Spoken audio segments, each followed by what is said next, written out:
তার নির্দেশনায় রাষ্ট্র কাঠামো মেরামতের 31 দফা বাস্তবায়নের লক্ষ্যে আজকে উপস্থিত এই সভার সম্মানিত সভাপতি, প্রধান বক্তা, বিশেষ অতিথিদ্বয়,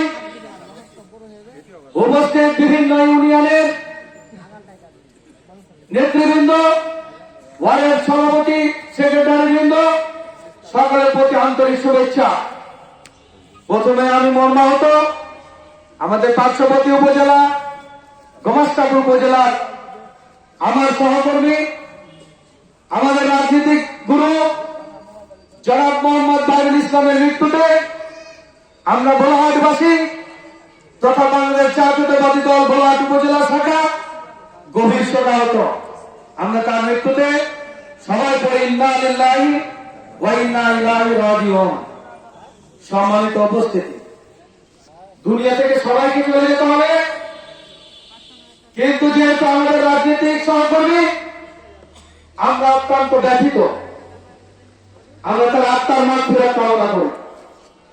প্রিয় ভাইয়েরা আমার, আপনারা জানেন বাংলাদেশ জাতীয়তাবাদী দলের মহানায়ক, বাংলাদেশ জাতীয়তাবাদী দলের ভারপ্রাপ্ত চেয়ারম্যান জনাব তারেক রহমান, তিনার সুদক্ষ নেতৃত্বে গত 5 আগস্টে বাংলাদেশ নতুন ভাবে যে স্বাধীন সার্বভৌমত্ব দেশে বাক স্বাধীনতা ফিরিয়ে পেয়েছে, মানুষ মিটিং মিছিল করার ফিরিয়ে পেয়েছে, মানুষ স্বাধীনভাবে চলাচল করার স্বাধীনতা পেয়েছে।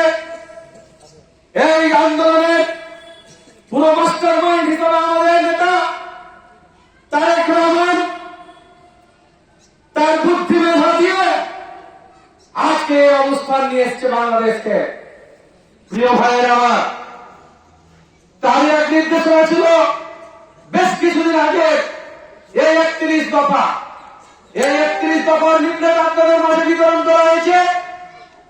এই 31 দফাতে আমি পড়েছি, তাতে যা আছে বর্তমান সরকার এই সংস্কারের মধ্যে 31 দফা আছে।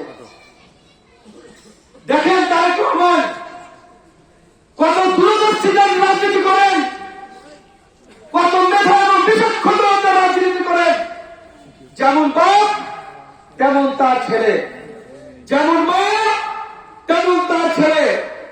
কিভাবে বাংলাদেশ জাতীয়তাবাদী দলকে সুন্দরভাবে একটি নিয়ম শৃঙ্খলার মধ্যে নিয়ে এসেছে। এখন আমরা জানি তারেক রহমানের নেতৃত্ব যদি বাংলাদেশে আছে, এই বাংলাদেশে আর কোন প্রকারের মায়ের কোথায় হবে না, সন্ত্রাসীদের দ্বারা কোন দুর্নীতিবাজ থাকবে না বাংলাদেশে, কোন অর্থনীতিকারী থাকবে না বাংলাদেশে, কোন স্বৈরশাসক থাকবে না এই বাংলাদেশে।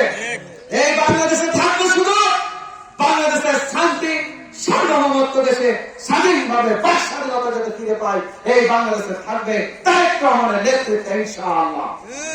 প্রিয় ভাইয়েরা আমার, এই 31 দফা নিয়ে আমাদের ভারপ্রাপ্ত চেয়ারম্যান বারবার বলেছে আমাদেরকে গ্রামে প্রত্যেকটি পরিবারে ভোটারের কাছে যাওয়ার জন্য। আমরা আপনাদেরকে অনুরোধ রাখবো, অতি শীঘ্রই আমরা 36টি ওয়ার্ডে কর্ম পরিকল্পনা দেব। কোন ওয়ার্ডে কোন দিন আমরা 31 দফা নিয়ে বাড়ি বাড়ি যাবো, ভোট চাওয়ার মতো করে আমরা সেখানে উপস্থিত থাকবো, আপনাদের সঙ্গে করে নিয়ে যাবো। কি যাবে তো ভাই ইনশাআল্লাহ, সবাই আমরা বলে যাবো ইনশাআল্লাহ। বিএনপির স্বার্থে, রাজনৈতিক স্বার্থে, তারেক জিয়ার স্বার্থে, দেশের স্বার্থে, দেশের স্বাধীন সার্বভৌমত্বের স্বার্থে, দেশকে পুনর্গঠন করার স্বার্থে, দেশকে সংস্কারের স্বার্থে, দেশ উন্নয়নের স্বার্থে আমরা 31 দফা বাস্তবায়নের জন্য প্রত্যেকটি এলাকাতে যাবো ইনশাআল্লাহ। ভাইরা আমার, আপনারা জানেন বাংলাদেশ জাতীয়তাবাদী দল আজকে ভোলাহাট উপজেলা শাখা অত্যন্ত শক্তিশালী। কিছু বহিষ্কৃত নেতা এই দলের মধ্যে বিশৃঙ্খলা করার চেষ্টা করছে।